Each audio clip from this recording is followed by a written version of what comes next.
welcome back to the She Gallery Show. Thank you for being with us today. Today we are in a pre-recorded show with our guest via Zoom, Zana Zeta. Thank you for being with us, Zana. How are you? Hi, I'm good. How are you? Thank Good, you for good, having good. me. Yes. And today is a very special segment. We are here keeping it safe at CAN TV. And today marks a very special time in history.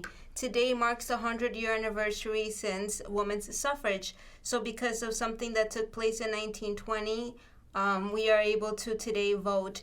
And this year is a very sensitive year because it is time for elections, and we know that a lot has happened in the last 4 years that has changed everybody's life completely, and everybody is pushing everybody to get out there and vote. So today is a very special segment, and thank you, Zana, for being with us. We want to start today's segment by reflecting on some American history as well as some current events. Right now, we have a president who uses this "Make America Great Again," right? And I was talking with Dana, and I said, it's kind of funny that he says "Make America Great Again" because we look back at history and history wasn't so great. So when he says let's make America great again, it's almost like saying let's make America what it was before. And I believe that we've moved forward. The 15th Amendment allowed black people to vote. And by the 18th or 19th Amendment, women were able to vote as well. And that was only 100 years ago. When we look at history and civilization, that was not that long ago at all. So we would like to focus on some of the history that has helped progress, at least to some extent, and that is because of the people. Because the people never shut up. The people never allowed the wrong to win. People fought for our rights, and it was just by having conversations about injustice. As Anna mentioned, a lot of these injustices started with the conversations of slavery and the end of slavery, and that led to these movements of other injustices. So let's just share a clip here that we have with some of this history. And I will take you to that right now. Many of you may be familiar, and some of you may not, of exactly what the women's suffrage was. So let's take a look here.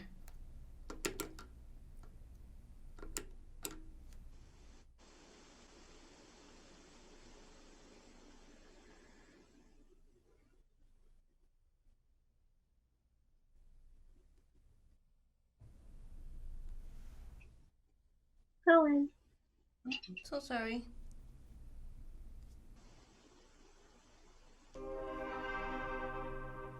Hello and welcome to History Pod. On the 18th of August 1920, the 19th Amendment to the US Constitution was ratified, guaranteeing all American women the right to vote. The women's suffrage movement had been gathering pace in America since the 1830s, although is held to have formally begun at the 1848 Seneca Falls Convention, organized by Elizabeth Cady Stanton and Lucretia Mott in New York. The convention's resolution to seek female suffrage sparked decades of lobbying and activism. This eventually led to the Republican Senator Aaron A. Sargent of California introducing a constitutional amendment to guarantee women the vote in 1878.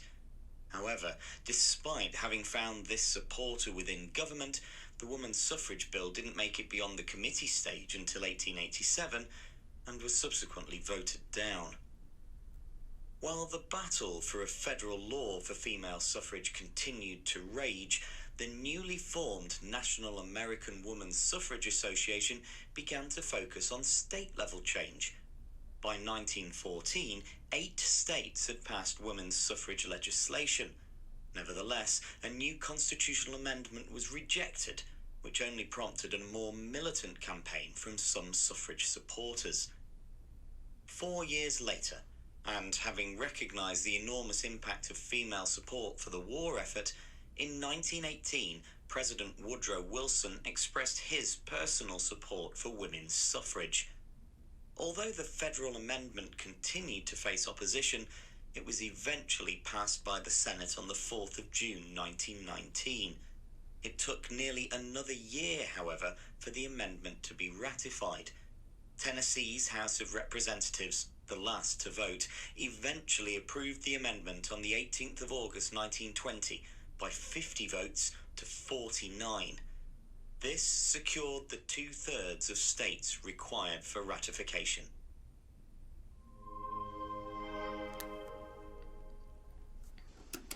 Thank you so much.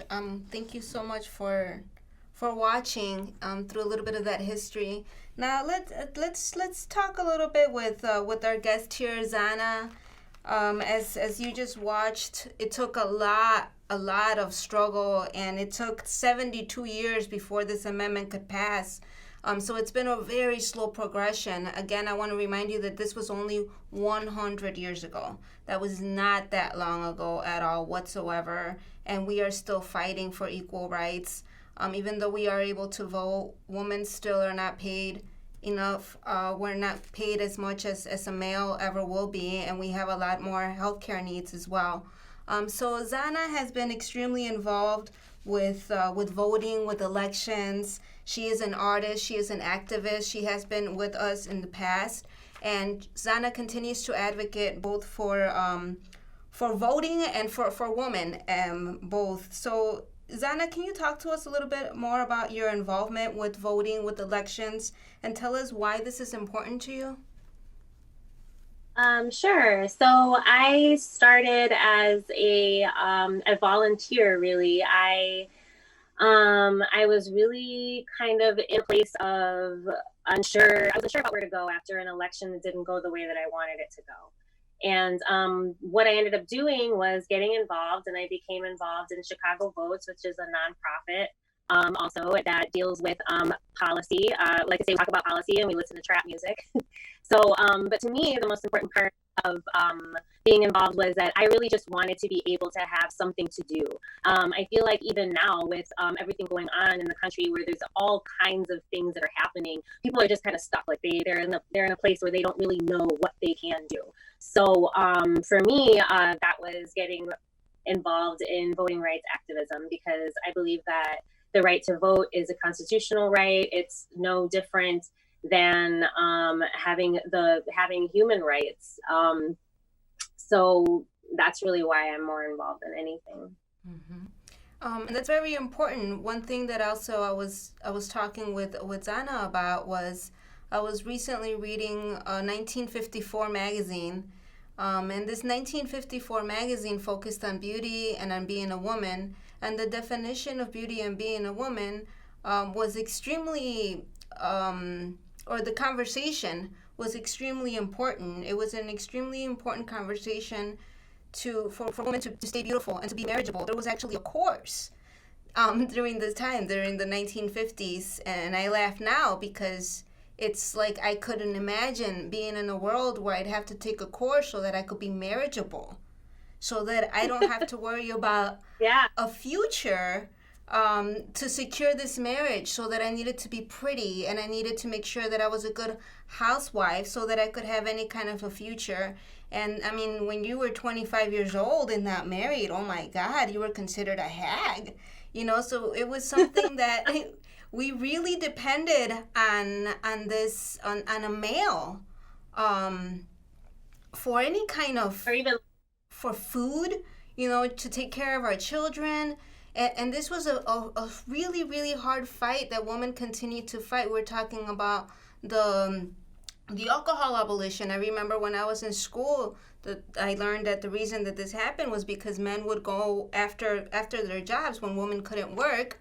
Men would go and spend their money, not to say all men, but enough men to cause such a strike, right? Yeah. Yes, they would go and drink and then never come back with food for their wives or their babies. And we're talking about, Zana and I, we've been advocating with Broken Glass Collective, with advocating for women's, for ending domestic violence, to bring awareness to these situations. And they stem from these histories because men were so privileged up until not that long ago. So it's a really big wall that we have to try to break. And we are very proud 100 years later to be able to vote. And we want to thank all of these women, our founding mothers, especially women like Susan B. Anthony, who was one of the main leaders, and whoever started, I forget, I'm sorry, what's her name? Who started the Elizabeth. Who started the Elizabeth Cady. The conventions that started having these meetings. Yeah. Hey, come on over. Let's have a conversation. And from this conversation, they pushed an amendment from like the 1948, and nobody paid attention to it until much later. So it was a hard fight. And we fast forward to history today, and we're still fighting. Zana, why do you think that this is taking so long? What is your take on this? I think that a lot of times when we think about women's suffrage, we forget that that the women's rights movement was born out of the anti-slavery movement. And there was a collection of people, mostly abolitionists, both white abolitionists and Black abolitionists, that were advocating for all sorts of rights. The 15th Amendment only granted the right to vote to all men, including Black men and white men, but leaving out women entirely. So I think that we forget that race is such a huge part of American society, and what has happened over the last 100 years in terms of race and racism hasn't really changed a whole lot. So we're still kind of dealing with those issues because I feel that a lot of us are not really educated on the struggles and how things came to be and the way that they are now. I think it's even used now with our current president as a wedge to divide and conquer in a way, because when you're able to distract a certain segment of the population with racism, you don't focus on all of the important, such as voting rights and education and healthcare, and the things that everyone is really thinking about, regardless of their race or their socioeconomic status. So today, celebrating 100 years of women's suffrage is it's really interesting, but it's also kind of like a somber occasion, right? Considering what's happening in the country right now. Yes. Yeah. And we remind everybody to let's make America great again. No, we don't want to go back. We don't want to make America racist again. We don't want to make America sexist again. We fought way too hard to get to this point. So to say let's make America great again is not an honor. I want to say let's make America sane again, because we were going in the right direction and now we're going backwards. And you made such a good point with this sidetracking with what the president is doing, like stopping the USPS. Are you kidding me? America, please have some logic. Go out there and vote. This man is mad. We have to help each other, and we really do. There's so many organizations, and we had so many links to share with you today about so many other people across the world and around the world pushing for change. So this year is Elections Day, and it's Elections Day. Elections Day is November 3rd, 2020. That is this year, and it is so important to vote. It's so important to recognize these leaders that have helped pave the way for us to be here. It's important for us to recognize what they have done so that we could know that it is a responsibility. We now have a responsibility to go out there and vote.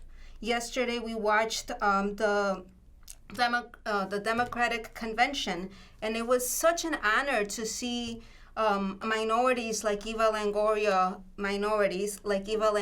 host, and to close such an event with First Lady Michelle Obama, a Black woman. Now we're sitting here with two minorities today. You have Zana, who is of African American descent. I'm also a minority. I'm an immigrant, and it's a really great honor not only to see women out there, but to see minorities out there, and to celebrate this 100 years later. We have somebody like Joe Biden, who selected Miss Harris, Kamala Harris. What do you think about that, Zana? Is that an honor? What were your thoughts on his choice?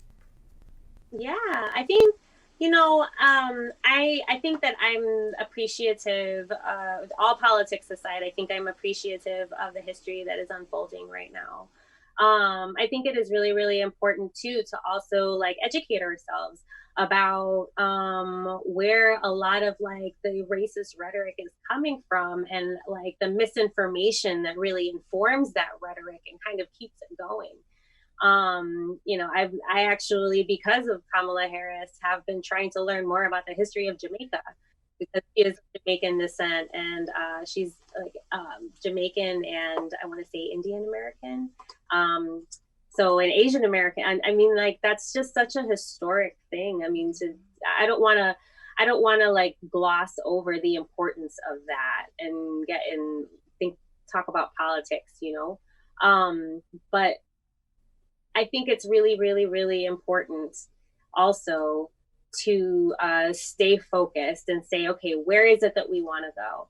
I want to remember that there are people who are still being disenfranchised of their right to vote, that there are African Americans in the South who are being disenfranchised by, the states shutting down their local DMV, having ID requirements for people to come and vote, closing down polling locations so that people who live in disenfranchised areas have to travel super far to even cast their vote.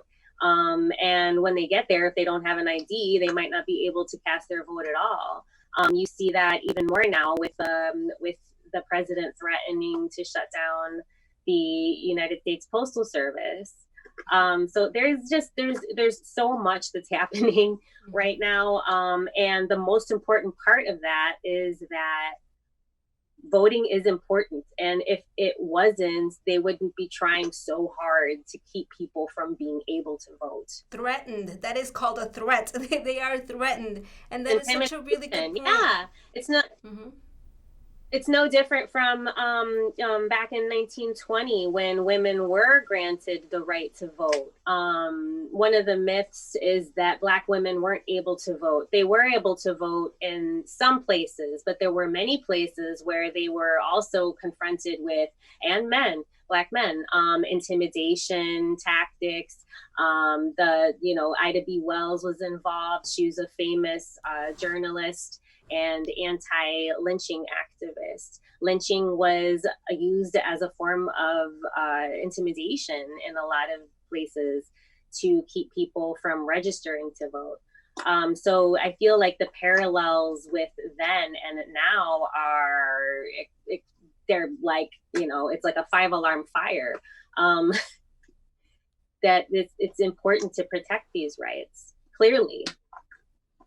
Yes, I completely agree with you. It's quite a threat. If they're gonna go to these extents to stop people from voting, it is because our vote counts. And proof of that is what these women did. Proof of that was 72 years of fighting, and because of those 72 years, we're here today. Because brave women and men stood up for this right. So we thank everybody that took paved those steps for us to be able to be here, and more so for those who continue to vote. Zana made a point about some people still don't have the right to vote. Me included. I pay taxes. I have been working in the United States since I was able to get a permit to be able to work at 16. But because I am a permanent resident of the United States and I am not a citizen of the United States, I do not have a vote. And I do not have a voice. Mm-hmm. But I have to pay taxes. And right. I live here in Chicago, and I serve my community, and I interact with my community, and I build my community, and I do not let that silly, and I say silly, but it's not silly, and that's just for lack of better words. But it's such an inequality that we still serve. I will never be able to pay, and I shouldn't say never, right? Let's say that we do get to the point where we are able to earn as much money as men. I say, why not? I say we have better health care because of women's needs.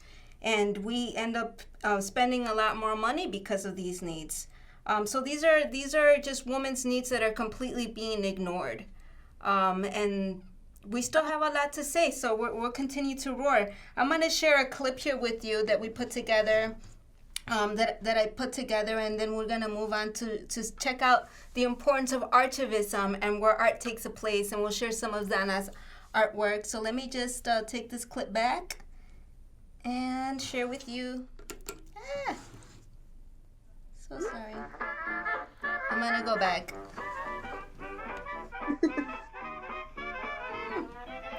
So sorry. Thank you for your patience. Let's try this again.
Vote. Exercise your right like your children's life depends on it, because it does. And so it does. And so that's how far we've come along. It is a responsibility for us to do this for ourselves, for our children. Yes, you do matter. Do not let the oppressor keep you down. They have fought this hard against it because, as Anna says, we are valuable and our vote does count. We grew up in the neighborhood saying, oh, it's all fixed, all the elections are already fixed. And that was the mindset. And that's what they input in us, so that we don't have a voice, so that we don't exercise our rights. But we do have those rights. Even I that am still not allowed to vote, I still feel like it is my responsibility to tell others to vote. If you can, do it. Please do it, because we have gone through enough madness. Here we share some reflections here from one of our other Broken Glass members who has worked with us in the past as well. This is just a quick reflection. And here she quotes, I'm going to have to read this. I'm gonna go ahead and read this. These are 3 quotes from 3 of the 3 women that Kathy Byrne felt were extremely inspired. Susan B. Anthony, as you saw in that clip, she was the leader from this movement, the main leader from this movement that started this. And Susan B. Anthony passed away before she could see the changes. And this happens a lot. We have a lot of leaders that are not able to see the changes. So more so for those leaders, we want to pay respect and make sure to get out there and vote. Do it for Susan. Do it for all of the women who fought so hard, and men who fought so hard for us to be able to vote. And then she quotes here, there will never be complete equality until women themselves help to make laws and elect lawmakers. Take part. Be a part. Be a part of the change that you want to see. I know it's cliche, but it's so true. And then we have a quote from Sharon Salzberg. Voting is the expression of our commitment to ourselves, one another, this country, and this world. As we always express, everything starts with the self, and then you share it with your neighbors all across the world. All of this world has felt this pandemic because of bad leadership. We matter. And it's not just within our houses and our neighborhoods, our communities. It is across the globe. It is our responsibility to take care of this world. We talk about climate change that seems to be ignored by everything else that matters that seems to be ignored, because the president continues to just make it about himself and his reputation. There's psychology for that. We have other problems going on in this world that we need to address that cannot be ignored. And now I want to share with you, art has been an important part of our history, and S.H.E Gallery has centered everything that we do around art to build community. It is a silent way to understand each other. So Zana is an artivist, as many of us know, and she works with a lot of political work here. And let's just take a look at this piece here. And then Zana, you have it also live behind you. Do you want to talk to us about this piece and what it means to you? have it here. So this piece has kind of taken an evolution. I first created it back when Hillary Clinton was originally running for president 4 years ago. And I've modified You it. can put it up. And yeah,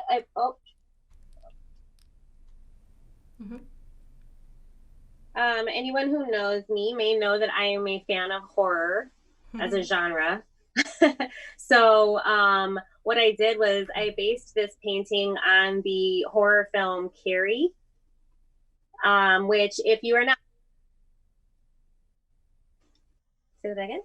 If you're not familiar with the film, is about a shy girl who was ostracized. She was bullied. She was told that her menstruation was a manifestation of sin. But at the end of the movie, she gets to become the prom queen, and she goes up to the stage and she looks around and she looks beautiful in her dress, and a bucket of blood is dropped on her head. And I feel like in a lot of ways there are parallels for women's rights and voting rights with just the themes of that movie. So that's why I created this to look that way. Women were ostracized, bullied, they were brutalized for their quest to be included for voting rights in this country. Native women, for example, were not even considered citizens until 4 years later, until 1924, so they were not able to vote. We spoke a little bit earlier about how Black women were intimidated out of voting, that many of the southern states just devised laws around the 19th Amendment in terms of, and the earlier 15th Amendment gave Black the right to vote by enacting poll taxes and literacy tests, and just coming up with all different kinds of ways to disenfranchise this population from being able to vote. That's very interesting. Thank you so much for sharing and for making that piece, and for talking about the importance of voting through your art. Not only through your art, but also through your work. Thank you so much for serving the community. Zana also goes to the jailhouses, or she was before COVID, to make sure that, and she helped with that change as well, to make sure that inmates were also able to have that right to vote. So thank you for being brave and and for your continuing work with the nonprofit that you work with. And for everybody watching, really, really, really, really take the time to go out there and vote. Do the right thing. Thank you so much for being with us. We'll see you again next week.